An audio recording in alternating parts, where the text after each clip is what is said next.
Yuk kita mundur sejenak ke Makkah pada abad ke-7. Sebuah kota yang kelihatannya makmur, tapi sebenarnya sedang berada di ambang perubahan yang luar biasa besar. Ini adalah kisah tentang penentangan brutal kaum Quraisy terhadap seorang nabi. Nah, kita mulai dari sini, dari sebuah paradoks yang sangat menarik. Nabi Muhammad kan dikenal luas dengan julukan Al-Amin, sang terpercaya. Tapi anehnya, justru ketika beliau datang membawa risalah Tuhan, kaumnya sendiri menentangnya habis-habisan.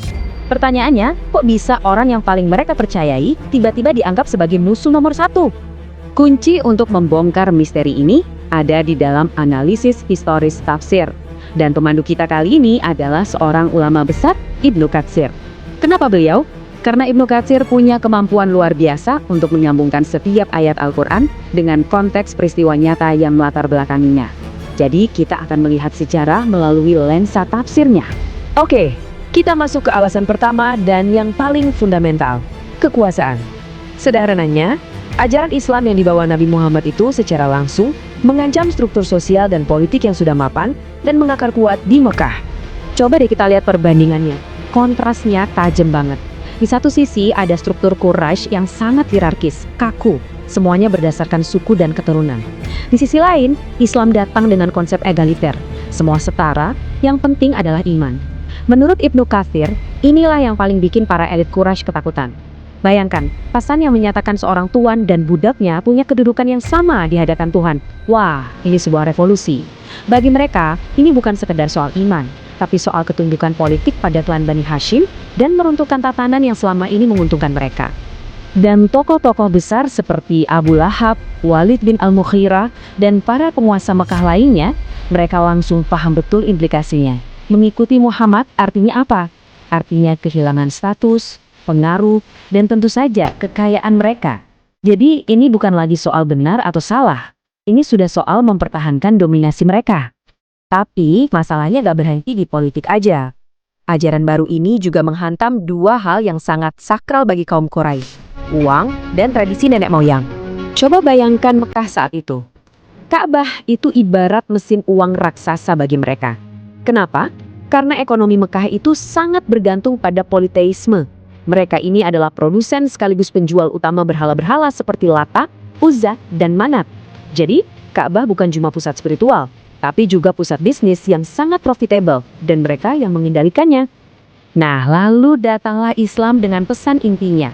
Tauhid, sembah hanya satu Tuhan.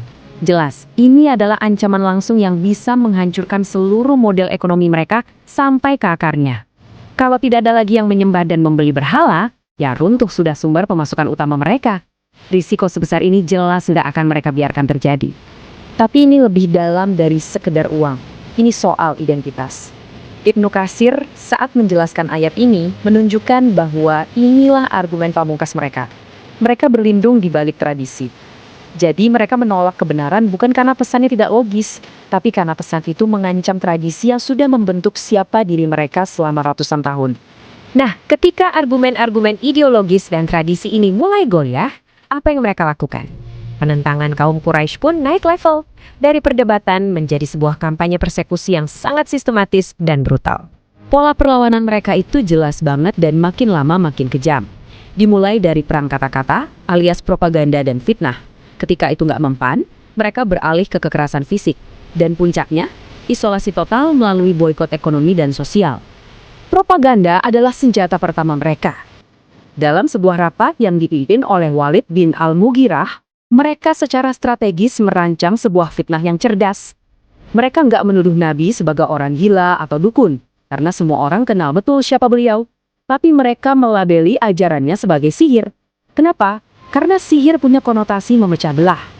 Pesan licik yang ingin mereka sampaikan adalah, awas, ajaran ini akan menghancurkan keluargamu dari dalam. Setelah kata-kata tak cukup, mereka mulai main fisik. Dan targetnya sudah bisa ditebak. Mereka menyasar kelompok yang paling rentan, yaitu para budak dan orang-orang yang tidak punya perlindungan suku. Merekalah yang menjadi pelampiasan amarah dan sasaran siksaan yang luar biasa mengerikan. Salah satu kisah yang paling tragis adalah apa yang menimpa keluarga Yasir. Mereka disiksa tanpa ampun di bawah terik matahari gurun. Sumayyah, sang ibu, menjadi syahidah pertama dalam sejarah Islam. Beliau dibunuh dengan sangat keji oleh Abu Jahal menggunakan tombak. Tak lama, suaminya, Yazid, juga wafat akibat siksaan yang sama. Lalu ada kisah Bilal bin Rabah. Beliau dibaringkan di atas pasir yang membara, lalu dadanya ditindih dengan batu besar. Tapi di tengah siksaan yang tak terbayangkan itu, yang keluar dari mulutnya bukanlah teriakan kesakitan, melainkan sebuah deklarasi iman yang mengguncang. Ahad, ahad, satu, satu. Puncak dari semua kekejaman ini adalah boikot total selama 3 tahun penuh. Bayangin, ada sebuah perjanjian resmi yang digantung di dalam Ka'bah. Isinya melarang semua bentuk interaksi dengan kaum muslim dan pendukungnya dari klan Bani Hashim. Gak boleh ada jual beli, gak boleh ada pernikahan, gak boleh ada kontak sosial sama sekali. Tujuannya cuma satu, membuat mereka kelaparan sampai akhirnya menyerah atau mati. Oke, sekarang pertanyaannya, menghadapi teror yang sedemikian rupa, bagaimana Nabi dan para pengikutnya merespon? Apakah mereka membalas dengan kekerasan yang setimpal? Jawabannya, sama sekali bukan pembalasan. Jawabannya adalah sabar, kesabaran yang teguh dan kokoh. Melalui kata-kata yang sangat kuat ini, Nabi mengingatkan para sahabatnya bahwa ujian yang mereka hadapi belum ada apa-apanya dibanding para penganut kebenaran di masa lalu. Jadi, kesabaran di sini bukanlah tanda kelemahan atau kepasrahan, justru ini adalah wujud kekuatan tertinggi. Respon kenabian ini memberi kita pelajaran yang abadi tentang ketahanan. Ini membingkai ulang makna kesabaran. Sabar itu bukan pasif, tapi sebuah strategi yang sadar, sebuah kekuatan spiritual dan moral yang luar biasa. Tentu, ini adalah pelajaran yang sangat relevan tentang bagaimana mengelola konflik di era manapun, termasuk zaman kita sekarang.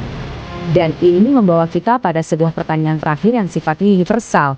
Kisah dari Mekah ini pada dasarnya adalah cerminan dari sejarah peradaban manusia ketika sebuah gagasan baru yang transformatif datang untuk menantang sebuah tatanan lama yang sudah begitu nyaman dan mapan.